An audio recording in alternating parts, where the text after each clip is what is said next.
ಹರೇ ಕೃಷ್ಣ. ಭಗವದ್ಗೀತೆ ಅಧ್ಯಾಯ 9. ಶ್ಲೋಕದ ಅನುವಾದ ಹಾಗೂ ಶ್ಲೋಕದ ಭಾವಾರ್ಥ. ಶ್ಲೋಕ 2. ಭಾವಾರ್ಥ. ವೇದಾಂತ ಸೂತ್ರದಲ್ಲಿ ಇದನ್ನು ಹೀಗೆ ವರ್ಣಿಸಿದೆ: ಪ್ರಕಾಶಶ್ಚ ಕರ್ಮಣಿ ಅಭ್ಯಾಸಾತ್. ಭಕ್ತಿ ಸೇವೆಯ ಶಕ್ತಿಯು ಎಷ್ಟೆಂದರೆ, ಭಕ್ತಿ ಸೇವೆಯ ಚಟುವಟಿಕೆಗಳಲ್ಲಿ ತೊಡಗುವುದರಿಂದ ನಿಶ್ಚಯವಾಗಿಯೂ ಮನುಷ್ಯನಿಗೆ ಜ್ಞಾನೋದಯವಾಗುತ್ತದೆ. ಇದರ ವಾಸ್ತವ ಉದಾಹರಣೆಯನ್ನು ನಾರದರ ಹಿಂದಿನ ಜನ್ಮದಲ್ಲಿ ನೋಡಬಹುದು.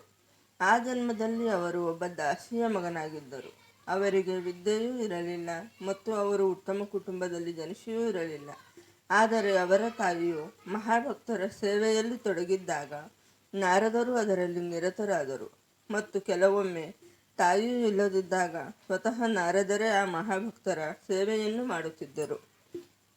ನಾರದರೇ ಹೀಗೆ ಹೇಳಿದ್ದಾರೆ: ಉಚ್ಚಿಷ್ಟ ಲೇಪಾನ್ ಅನುಮೋದಿತೋ ದ್ವಿಜೈಃ ಸಕೃತ್ ಸ್ಮಭುಂಜೆ ತದಪಾಸ್ತ ಕಿಲ್ಬಿಷಃ ಏವಂ ಪ್ರವೃತ್ತಸ್ಯ ವಿಶುದ್ಧ ಚೇತಸಸ್ ತದ್ಧರ್ಮ ಏವಾತ್ಮ ರುಚಿ ಪ್ರಜಾಯತೆ. ಶ್ರೀಮದ್ ಭಾಗವತದ ಈ ಶ್ಲೋಕದಲ್ಲಿ ನಾರದರು ತಮ್ಮ ಹಿಂದಿನ ಜನ್ಮವನ್ನು ತಮ್ಮ ಶಿಷ್ಯರಾದ ವ್ಯಾಸದೇವರಿಗೆ ವರ್ಣಿಸುತ್ತಾರೆ. ಆ ಪರಿಶುದ್ಧ ಭಕ್ತರು 4 ತಿಂಗಳ ಕಾಲ ಇದ್ದಾಗ ಹುಡುಗನಾಗಿದ್ದ ನಾರದರು ಅವರ ಸೇವೆಯಲ್ಲಿ ತೊಡಗಿದ್ದರು ಮತ್ತು ಅವರ ಆತ್ಮೀಯ ಸಹವಾಸದಲ್ಲಿದ್ದರು. ಕೆಲವೊಮ್ಮೆ ಆ ಋಷಿಗಳು ತಮ್ಮ ತಟ್ಟೆಯಲ್ಲಿ ಆಹಾರದ ತುಣುಕುಗಳನ್ನು ಉಳಿಸಿರುತ್ತಿದ್ದರು. ಅವರ ತಟ್ಟೆಗಳನ್ನು ತೊಳೆಯುತ್ತಿದ್ದ ಹುಡುಗನು ಆ ತುಣುಕುಗಳ ರುಚಿಯನ್ನು ನೋಡಲು ಬಯಸಿದ.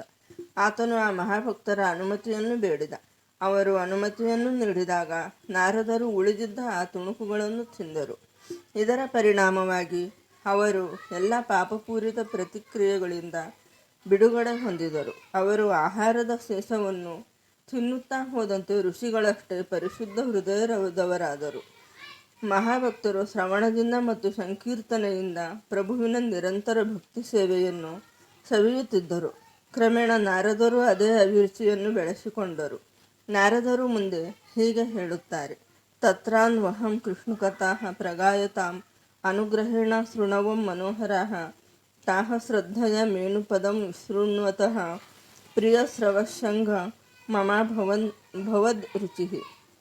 ಋಷಿಗಳ ಸಹವಾಸದಿಂದ ನಾರದರಿಗೆ ಪ್ರಭುವಿನ ದಿವ್ಯ ಮಹಿಮೆಯನ್ನು ಕೇಳುವುದರಲ್ಲಿ ಮತ್ತು ಸಂಕೀರ್ತನೆ ಮಾಡುವುದರಲ್ಲಿ ಅಭಿರುಚಿಯು ಬಂದಿತು. ಅವರು ಭಕ್ತಿ ಸೇವೆಗಾಗಿ ಹಂಬಲಿಸಿದರು.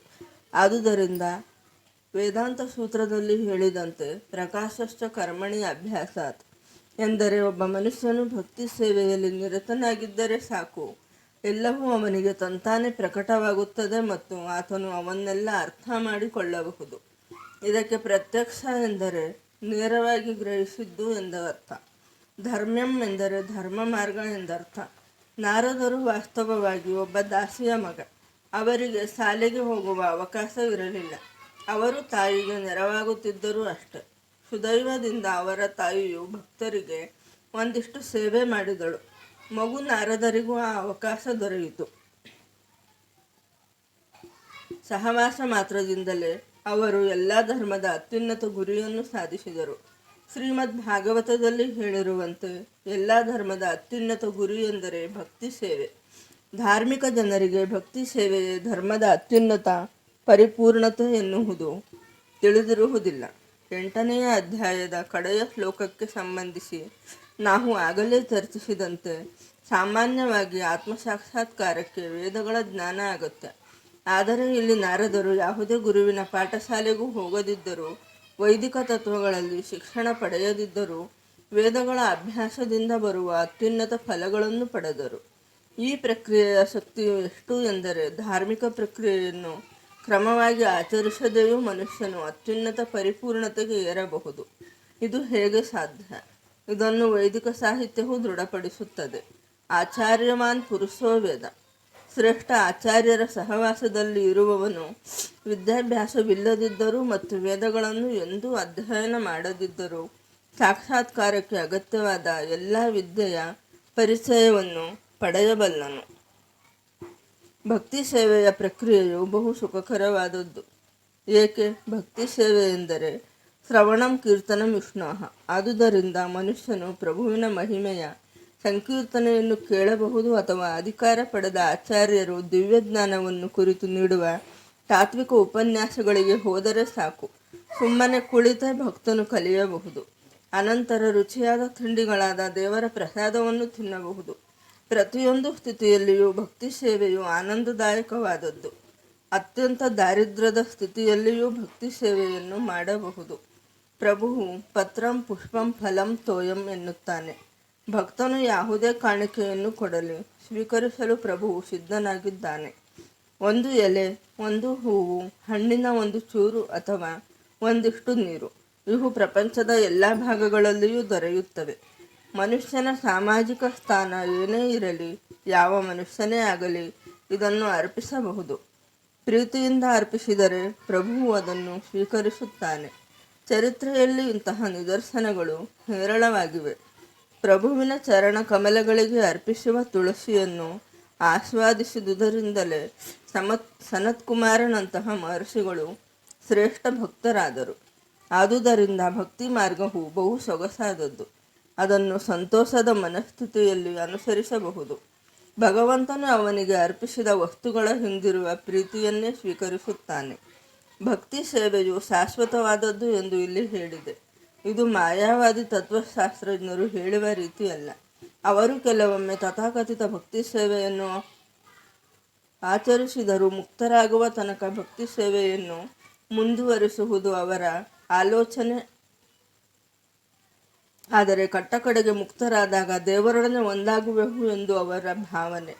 ಇಂತಹ ತಾತ್ಕಾಲಿಕ ಸಮಯಾನುವರ್ತಿ ಭಕ್ತಿ ಸೇವೆಯನ್ನು ಪರಿಶುದ್ಧ ಭಕ್ತಿ ಸೇವೆ ಎಂದು ಸ್ವೀಕರಿಸುವುದಿಲ್ಲ. ವಾಸ್ತವವಾದ ಭಕ್ತಿ ಸೇವೆಯು ಮುಕ್ತಿಯ ಅನಂತರವೂ ಮುಂದುವರಿಯುತ್ತದೆ. ಭಕ್ತನು ಭಗವಂತನ ರಾಜ್ಯದಲ್ಲಿನ ದಿವ್ಯ ಲೋಕಕ್ಕೆ ಹೋದಾಗ ಅಲ್ಲಿಯೂ ಭಗವಂತನನ್ನು ಸೇವಿಸುವುದರಲ್ಲಿ ನಿರತನಾಗುತ್ತಾನೆ. ಆತನು ಪರಮಪ್ರಭುವಿನೊಡನೆ ಒಂದಾಗಲು ಯತ್ನಿಸುವುದಿಲ್ಲ. ಭಗವದ್ಗೀತೆಯಲ್ಲಿ ಕಾಣುವಂತೆ ವಾಸ್ತವವಾದ ಭಕ್ತಿ ಸೇವೆಯು ಮುಕ್ತಿಯ ಅನಂತರ ಪ್ರಾರಂಭವಾಗುತ್ತದೆ. ಮುಕ್ತನಾದ ಮೇಲೆ ಮನುಷ್ಯನು ಬ್ರಹ್ಮನ್ ನೆಲೆಯನ್ನು ಪಡೆದಾಗ ಅವನ ಭಕ್ತಿ ಸೇವೆಯು ಪ್ರಾರಂಭವಾಗುತ್ತದೆ. ಕರ್ಮಯೋಗ, ಜ್ಞಾನಯೋಗ, ಅಷ್ಟಾಂಗ ಯೋಗ ಅಥವಾ ಬೇರಾವುದೇ ಯೋಗವನ್ನು ಪ್ರತ್ಯೇಕವಾಗಿ ಆಚರಿಸುವುದರಿಂದ ಯಾರೂ ದೇವೋತ್ತಮ ಪರಮಪುರುಷನನ್ನು ಅರಿಯಲಾರರು. ಈ ಯೋಗ ಮಾರ್ಗಗಳಿಂದ ಮನುಷ್ಯನು ಭಕ್ತಿ ಯೋಗದತ್ತ ಸ್ವಲ್ಪ ಮಟ್ಟಿಗೆ ಮುನ್ನಡೆಯಬಹುದು. ಆದರೆ ಭಕ್ತಿ ಸೇವೆಯ ಘಟ್ಟಕ್ಕೆ ಬಾರದೆ ಮನುಷ್ಯನಿಗೆ ದೇವೋತ್ತಮ ಪುರುಷನೆಂದರೆ ಏನು ಎಂದು ಅರ್ಥವಾಗುವುದಿಲ್ಲ.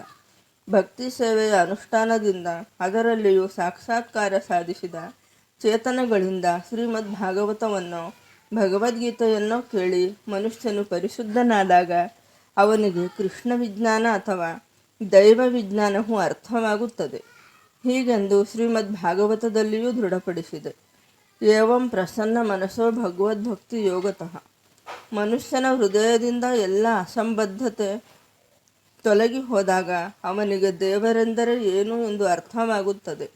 ಹೀಗೆ ಭಕ್ತಿ ಸೇವೆಯ ಪ್ರಕ್ರಿಯೆಯು ಅಥವಾ ಕೃಷ್ಣ ಪ್ರಜ್ಞೆಯು ರಾಜವಿದ್ಯೆ ಮತ್ತು ಎಲ್ಲ ರಹಸ್ಯವಿದ್ಯೆಯ ರಾಜ. ಇದು ಧರ್ಮದ ಅತ್ಯಂತ ಪರಿಶುದ್ಧ ರೂಪ. ಅದನ್ನು ಕಷ್ಟವಿಲ್ಲದೆ ಸಂತೋಷವಾಗಿ ಅನುಸರಿಸಬಹುದು. ಆದುದರಿಂದ ಅದನ್ನು ಅಂಗೀಕರಿಸಬೇಕು. ಶ್ಲೋಕ 3. ಅಶ್ರದ್ಧ ದಾನಾಃ ಪುರುಷ ಧರ್ಮಶ್ಯಾಸ ಪರಂತಪ ಅಪ್ರಾಪ್ಯ ಮಾಂ ನಿವರ್ತಂತೆ ಮೃತ್ಯು ಸಂಸಾರ ವರ್ತಮನಿ. ಅನುವಾದ: ಶತ್ರು ವಿಜೇತನೆ. ಈ ಭಕ್ತಿ ಸೇವೆಯಲ್ಲಿ ಶ್ರದ್ಧಾವಂತರಲ್ಲದವರು ನನ್ನನ್ನು ಪಡೆಯಲಾರರು. ಆದುದರಿಂದ ಅವರು ಈ ಐಹಿಕ ಜಗತ್ತಿನಲ್ಲಿ ಜನನ ಮರಣಗಳ ಮಾರ್ಗಕ್ಕೆ ಹಿಂದಿರುಗುವರು. ಭಾವಾರ್ಥ: ಶ್ರದ್ಧೆ ಇಲ್ಲದವರು ಈ ಭಕ್ತಿ ಸೇವೆಯ ಪ್ರಕ್ರಿಯೆಯನ್ನು ಸಾಧಿಸಲಾರರು. ಇದೇ ಶ್ಲೋಕದ ಸಾರಾಂಶ. ಭಕ್ತರ ಸಹವಾಸದಿಂದ ಶ್ರದ್ಧೆಯು ಹುಟ್ಟುತ್ತದೆ. ಮಹಾತ್ಮರಿಂದ ವೈದಿಕ ಸಾಹಿತ್ಯದ ಎಲ್ಲ ಸಾಕ್ಷ್ಯವನ್ನು ಕೇಳಿಯೂ ದುರದೃಷ್ಟವಂತರಿಗೆ ದೇವರಲ್ಲಿ ಶ್ರದ್ಧೆಯು ಬರುವುದಿಲ್ಲ. ಅವರು ಅರೆ ಮನಸ್ಸಿನವರು ಮತ್ತು ಪ್ರಭುವಿನ ಭಕ್ತಿ ಸೇವೆಯಲ್ಲಿ ಸ್ಥಿರವಾಗಿರಲಾರರು. ಹೀಗೆ ಕೃಷ್ಣ ಪ್ರಜ್ಞೆಯಲ್ಲಿ ಮುಂದುವರಿಯಲು ಶ್ರದ್ಧೆಯು ಒಂದು ಬಹುಮುಖ್ಯ ಅಂಶ. ಪರಮಪ್ರಭುವಾದ ಕೃಷ್ಣನನ್ನು ಸೇವಿಸಿದರೆ ಸಾಕು, ಮನುಷ್ಯನು ಎಲ್ಲ ಪರಿಪೂರ್ಣತೆಯನ್ನು ಸಾಧಿಸಬಹುದು ಎಂಬ ಪೂರ್ಣ ದೃಢ ನಂಬಿಕೆಯೇ ಶ್ರದ್ಧೆ ಎಂದು ಚೈತನ್ಯ ಚರಿತಾಮೃತದಲ್ಲಿ ಹೇಳಿದೆ. ಅದೇ ನಿಜವಾದ ಶ್ರದ್ಧೆ. ಶ್ರೀಮದ್ ಭಾಗವತದಲ್ಲಿ ಹೇಳಿರುವಂತೆ ಯಥಾ ತರೋರ್ ಮೂಲೆ ನಿಷೇಚನೇನ ತೃಪ್ಯಂತಿ ತತ್ಸ್ಕಂದ ಭುಜೋಪಶಾಖಾಃ ಪ್ರಾಣೋಪಹಾರಾಶ್ಚ ಯಥೇಂದ್ರಿಯಾಣಾಂ ತಥೈವ ಸರ್ವಾರ್ಹಣಂ ಅಚ್ಯುತೇಜ್ಯ. ಮರದ ಬೇರಿಗೆ ನೀರನ್ನು ಹಾಕಿ ಮನುಷ್ಯನು ಅದರ ಕೊಂಬೆಗಳನ್ನು, ಸಣ್ಣ ಶಾಖೆಗಳನ್ನು ಮತ್ತು ಎಲೆಗಳನ್ನು ತೃಪ್ತಿಪಡಿಸುತ್ತಾನೆ. ಹೊಟ್ಟೆಗೆ ಆಹಾರವನ್ನು ಕೊಟ್ಟು ಮನುಷ್ಯನು ದೇಹದ ಎಲ್ಲ ಇಂದ್ರಿಯಗಳನ್ನು ತೃಪ್ತಿಪಡಿಸುತ್ತಾನೆ. ಇದೇ ರೀತಿಯಲ್ಲಿ ಪರಮಪ್ರಭುವಿನ ದಿವ್ಯ ಸೇವೆಯಲ್ಲಿ ತೊಡಗಿದ ಮನುಷ್ಯನು ಎಲ್ಲ ದೇವತೆಗಳನ್ನು ಹಾಗೂ ಇತರ ಎಲ್ಲ ಜೀವಿಗಳನ್ನು ತೃಪ್ತಿಪಡಿಸುತ್ತಾನೆ. ಆದುದರಿಂದ ಭಗವದ್ಗೀತೆಯನ್ನು ಓದಿದವನು ವಿಳಂಬವಿಲ್ಲದೆ ಭಗವದ್ಗೀತೆಯ ನಿರ್ಣಯಕ್ಕೆ ಬರಬೇಕು. ಮನುಷ್ಯನು ಬೇರೆಲ್ಲ ಕೆಲಸ ಬಿಟ್ಟು ದೇವೋತ್ತಮ ಪುರುಷನಾದ ಪರಮಪ್ರಭು ಕೃಷ್ಣನ ಸೇವೆಯನ್ನು ಕೈಗೊಳ್ಳಬೇಕು. ಈ ಜೀವನ ಸಿದ್ಧಾಂತವನ್ನು ಮನಗಂಡರೆ ಅದೇ ಶ್ರದ್ಧೆ. ಈ ಶ್ರದ್ಧೆಯ ಬೆಳವಣಿಗೆಯೇ ಕೃಷ್ಣ ಪ್ರಜ್ಞೆಯ ಪ್ರಕ್ರಿಯೆ. ಕೃಷ್ಣ ಪ್ರಜ್ಞೆ ಇರುವವರಲ್ಲಿ 3 ವರ್ಗಗಳು. ಶ್ರದ್ಧೆ ಇಲ್ಲದವರು ಮೂರನೆಯ ವರ್ಗದವರು. ಅವರು ಔಪಚಾರಿಕವಾಗಿ ಭಕ್ತಿ ಸೇವೆಯಲ್ಲಿ ತೊಡಗಿದ್ದರೂ ಅತ್ಯುನ್ನತ ಪರಿಪೂರ್ಣ ಹಂತವನ್ನು ಮುಟ್ಟಲಾರರು. ಪ್ರಾಯ ಸ್ವಲ್ಪ ಕಾಲವಾದ ಮೇಲೆ ಅವರು ಜಾರಿ ಹೋಗುತ್ತಾರೆ. ಅವರು ಭಕ್ತಿ ಸೇವೆಯಲ್ಲಿ ತೊಡಗಿರಬಹುದು, ಆದರೆ ಅವರಿಗೆ ಪೂರ್ಣವಾಗಿ ದೃಢನಂಬಿಕೆಯಾಗಲಿ ಶ್ರದ್ಧೆಯಾಗಲೂ ಇಲ್ಲ. ಆದುದರಿಂದ ಅವರಿಗೆ ಕೃಷ್ಣ ಪ್ರಜ್ಞೆಯಲ್ಲಿ ಮುಂದುವರಿಯುವುದು ಕಷ್ಟ. ನಮ್ಮ ಧಾರ್ಮಿಕ ಪ್ರಸಾರ ಕಾರ್ಯಗಳಲ್ಲಿ ನಮಗೆ ಇದರ ವಾಸ್ತವ ಅನುಭವವಿದೆ. ಕೆಲವರು ಬಂದು ಕೃಷ್ಣ ಪ್ರಜ್ಞೆಯಲ್ಲಿ ನಿರತರಾಗುತ್ತಾರೆ. ಅವರ ನಿಜವಾದ ಉದ್ದೇಶವನ್ನು ಬಚ್ಚಿಟ್ಟಿರುತ್ತಾರೆ. ಆರ್ಥಿಕವಾಗಿ ಅವರ ಸ್ಥಿತಿ ಸ್ವಲ್ಪ ಉತ್ತಮಗೊಳ್ಳುತ್ತಲೇ ಈ ಪ್ರಕ್ರಿಯೆಯನ್ನು ಬಿಟ್ಟು ತಮ್ಮ ಹಿಂದಿನ ರೀತಿಗಳನ್ನು ಪ್ರಾರಂಭಿಸುತ್ತಾರೆ. ಶ್ರದ್ಧೆಯಿಂದ ಮಾತ್ರ ಕೃಷ್ಣ ಪ್ರಜ್ಞೆಯಲ್ಲಿ ಮುನ್ನಡೆಯಲು ಸಾಧ್ಯ. ಶ್ರದ್ಧೆಯ ಮಾತು ಹೇಳುವುದಾದರೆ ಭಕ್ತಿ ಸಾಹಿತ್ಯವನ್ನು ಚೆನ್ನಾಗಿ ಅರಿತು ದೃಢಭಕ್ತಿಯ ಘಟ್ಟಕ್ಕೆ ಬಂದವರನ್ನು ಕೃಷ್ಣ ಪ್ರಜ್ಞೆಯಲ್ಲಿ ಪ್ರಥಮ ತರಗತಿಯ ಮನುಷ್ಯ ಎಂದು ಕರೆಯಲಾಗುತ್ತದೆ. ಭಕ್ತಿಯ ಪವಿತ್ರ ಗ್ರಂಥಗಳ ತಿಳುವಳಿಕೆಯಲ್ಲಿ ಹೆಚ್ಚು ಮುಂದುವರಿಯದೇ ಇದ್ದರೂ ಕೃಷ್ಣ ಭಕ್ತಿಯೇ ಅತಿ ಶ್ರೇಷ್ಠ ಮಾರ್ಗ ಎಂದು ಸಹಜವಾಗಿಯೇ ದೃಢನಂಬಿಕೆ ಇದ್ದು ನಿಷ್ಠೆಯಿಂದ ಇದನ್ನು ಆರಿಸಿಕೊಂಡವರು 2ನೇ ವರ್ಗದವರು. ಇವರು 3ನೇ ವರ್ಗದವರಿಗಿಂತ ಉತ್ತಮ. 3ನೇ ವರ್ಗದವರಿಗೆ ಧರ್ಮಗ್ರಂಥಗಳ ಪರಿಪೂರ್ಣ ಜ್ಞಾನವೂ ಇಲ್ಲ, ನಿಷ್ಠೆಯೂ ಇಲ್ಲ. ಆದರೆ ಸಹವಾಸದಿಂದ ಮತ್ತು ಸ್ವಭಾವದ ಸರಳತೆಯಿಂದ ಅನುಸರಿಸಲು ಪ್ರಯತ್ನಿಸುತ್ತಾರೆ. 3ನೇ ತರಗತಿಯವನು ಕೆಳಕ್ಕೆ ಬೀಳಬಹುದು, ಆದರೆ ಒಬ್ಬನು 2ನೇ ಹಂತದಲ್ಲಿ ಇದ್ದಾಗ ಅವನು ಬೀಳುವುದಿಲ್ಲ. ಪ್ರಥಮ ತರಗತಿಯವನು ಬೀಳುವ ಸಾಧ್ಯತೆಯೇ ಇಲ್ಲ. 1ನೇ ತರಗತಿಯವನು ನಿಶ್ಚಯವಾಗಿಯೂ ಪ್ರಗತಿ ಹೊಂದಿ ಕಡೆಯಲ್ಲಿ ಫಲಿತಾಂಶವನ್ನು ಸಾಧಿಸುತ್ತಾನೆ.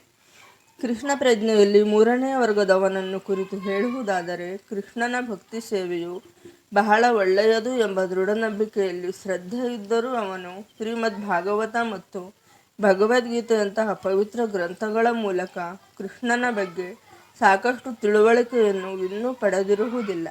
ಕೆಲವೊಮ್ಮೆ ಈ 3ನೇ ವರ್ಗದ ಜನರಿಗೆ ಕರ್ಮಯೋಗ ಮತ್ತು ಜ್ಞಾನಯೋಗಗಳತ್ತ ಒಲವು ಇರುತ್ತದೆ. ಒಮ್ಮೊಮ್ಮೆ ಅವರು ಮಾನಸಿಕ ಅಶಾಂತಿಗೆ ಒಳಗಾಗುತ್ತಾರೆ. ಆದರೆ ಕರ್ಮಯೋಗ ಅಥವಾ ಜ್ಞಾನಯೋಗದ ಸೋಂಕು ನಿವಾರಣೆಯಾಗುತ್ತಲೇ ಅವರು ಕೃಷ್ಣ ಪ್ರಜ್ಞೆಯಲ್ಲಿ 2ನೇ ವರ್ಗದ ಅಥವಾ 1ನೇ ವರ್ಗದ ಭಕ್ತರಾಗುತ್ತಾರೆ. ಕೃಷ್ಣನಲ್ಲಿ ಶ್ರದ್ಧೆಯನ್ನು 3 ವರ್ಗಗಳಾಗಿ ವಿಂಗಡಿಸಿದೆ. ಇದನ್ನು ಶ್ರೀಮದ್ ಭಾಗವತದಲ್ಲಿ ವರ್ಣಿಸಿದೆ. ಶ್ರೀಮದ್ ಭಾಗವತದ 11ನೇ ಸ್ಕಂದದಲ್ಲಿ 1ನೇ, 2ನೇ ಮತ್ತು 3ನೇ ವರ್ಗಗಳ ಆಸಕ್ತಿಯನ್ನು ವಿವರಿಸಿದೆ. ಕೃಷ್ಣನ ವಿಷಯವನ್ನು, ಭಕ್ತಿ ಮಾರ್ಗದ ಶ್ರೇಷ್ಠತೆಯನ್ನು ಕೇಳಿಯೂ ಶ್ರದ್ಧೆಯಿಲ್ಲದವರು ಮತ್ತು ಇದೆಲ್ಲ ಬರಿಯ ಹೊಗಳಿಕೆ ಎಂದು ಭಾವಿಸುವವರು ಇರುತ್ತಾರೆ. ಅಂತಹವರು ಭಕ್ತಿ ಮಾರ್ಗದಲ್ಲಿ ನಡೆದಂತೆ ಕಂಡರೂ ಅವರಿಗೆ ಅದು ಬಹಳ ಕಠಿಣವಾಗುತ್ತದೆ. ಅವರಿಗೆ ಪರಿಪೂರ್ಣತೆಯನ್ನು ಸಾಧಿಸುವ ಭರವಸೆ ಅತ್ಯಲ್ಪವಾದುದಾಗಿದೆ. ಹೀಗೆ ಭಕ್ತಿ ಸೇವೆಯನ್ನು ಸಲ್ಲಿಸಲು ಶ್ರದ್ಧೆಯು ಅತಿ ಮುಖ್ಯ. ಹರೇ ಕೃಷ್ಣ.